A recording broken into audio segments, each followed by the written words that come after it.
നമസ്കാരം. ഞാൻ ഡോക്ടർ ബീന. അറിയാതെ പോകരുത് എന്ന എൻ്റെ പങ്ക്തിയിലേക്ക് എല്ലാവർക്കും സ്വാഗതം. ഇന്നത്തെ എപ്പിസോഡിൽ പരാതികളില്ലാതെ എങ്ങനെ ജീവിക്കാം എന്ന് നോക്കാം. നമുക്ക് ചുറ്റുമുള്ള ആളുകൾ ചെറുതും വലുതുമായ ഓരോ കാര്യങ്ങൾക്ക് വേണ്ടിയും മറ്റുള്ളവരെ കുറ്റപ്പെടുത്തുകയും പരാതി പറയുന്നതായും കാണുന്നുണ്ട്. എന്നാൽ ചെറിയ പ്രശ്നങ്ങൾ ഒരു പ്രശ്നമാക്കാതെ അവസരങ്ങൾക്കൊപ്പം ജീവിക്കുവാൻ നാം ഓരോരുത്തരും പഠിക്കേണ്ടതുണ്ട്. പരാതികളില്ലാത്ത ജീവിതം നയിക്കാൻ ചില ദർശനപരവും പ്രായോഗികവുമായ മാർഗങ്ങളുണ്ട്. പ്രധാനമായി മനസ്സിനെ നന്നായി പരിശീലിപ്പിക്കുക എന്നതാണ് വേണ്ടത്. എപ്പോഴും പരാതി പറഞ്ഞുകൊണ്ടിരിക്കുന്നവരുടെ ജീവിതം എന്തായി തീരുമെന്ന് നോക്കാം. ചിലർക്കൊക്കെ പരാതി പറയുന്നത് ഒരു ഡീഫോൾട്ട് മോഡായി തന്നെ മാറിപ്പോയിരിക്കുന്നു. അങ്ങനെ പോയാൽ ജീവിതത്തിന് സംഭവിക്കുന്നത് വളരെ കഷ്ടം ഉള്ള കാര്യമാണ്. മനസ്സിൻ്റെ ഇടിവ്, നെഗറ്റീവ് സെൽഫ് ടോക്ക്, ആശങ്ക, നിരാശ, അതിക്രമിക്കുന്ന സ്ട്രെസ്സ് എന്നിവ പതിവാകും. ബന്ധങ്ങൾ ക്ഷയിക്കുന്നു. പരാതി കേട്ടുകൊണ്ടിരിക്കുവാനുള്ള ആളുകൾ കുറയുന്നു. എനർജി ഡ്രെയിൻ എന്ന് പറഞ്ഞ ആളുകൾ അവരിൽ നിന്നും അകന്നു പോകുന്നു. അവർക്ക് അവസരങ്ങൾ നഷ്ടമാകുന്നു. പ്രശ്നത്തിൽ മാത്രം കണ്ണുടക്കി പരിഹാരവും പഠനവും കാണാതെ അവർ കഷ്ടമായി പോകുന്നു. ഉറക്കക്കുറവ്, തലവേദന, വയറിൻ്റെ പ്രശ്നങ്ങൾ, ക്ഷീണം ഇവയൊക്കെ അവർക്കുണ്ടാകും. ജോലി, പഠനം ഇവയ്ക്കൊക്കെ പുരോഗതി മുരടിച്ചു പോകും. എനിക്കൊന്നും നന്നായി നടക്കില്ല എന്ന തിരിച്ചറിവ് കരുത്തായി മനസ്സിൽ പിടിച്ചു നിൽക്കും. ചുരുക്കി പറഞ്ഞാൽ എപ്പോഴും പരാതി പറയുന്നത് ജീവിതം തന്നെ ചെറുതാക്കുന്നു. ആ ശീലം മാറ്റിയെടുത്താൽ ബന്ധങ്ങളും ആരോഗ്യവും അവസരങ്ങളും നമുക്ക് മുന്നിൽ തുറക്കുന്നു.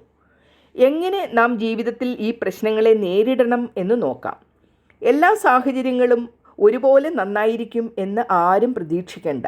സംഭവങ്ങൾ മാറാൻ കഴിയാത്തപ്പോൾ അവയെ സ്വീകാര്യമായി മുന്നോട്ട് പോവുകയാണ് വേണ്ടത്. മറ്റുള്ളവരുടെ കുറ്റങ്ങൾ, പിശകുകൾ, സ്വഭാവ വ്യത്യാസങ്ങൾ എന്നിവയെ ക്ഷമിച്ച് കാണുവാൻ പഠിക്കുക. ഇതിനെ നിസ്സഹിഷ്ണുത അല്ലെങ്കിൽ ടോളറൻസ് എന്ന് പറയുന്നു. സംഭവങ്ങളെക്കുറിച്ചും മറ്റുള്ളവരെക്കുറിച്ചും വിമർശനാത്മകമായി അല്ല, നിരീക്ഷണപരമായി ചിന്തിക്കുക. അതിന് ആത്മപരിശോധന അഥവാ സെൽഫ് റിഫ്ലക്ഷൻ അത്യാവശ്യമാണ്. പഴയ പകകൾ, കോപം, നിരാശ എന്നിവ പിടിച്ചു നിൽക്കാതെ അവയെ മനസ്സിൽ നിന്നും വിട്ടുകളയുക. നന്മയ്ക്ക് മുൻഗണന നൽകണം. മനുഷ്യരുടെ നല്ല വശങ്ങൾ കണ്ട് അവയെ വിലമതിക്കുക.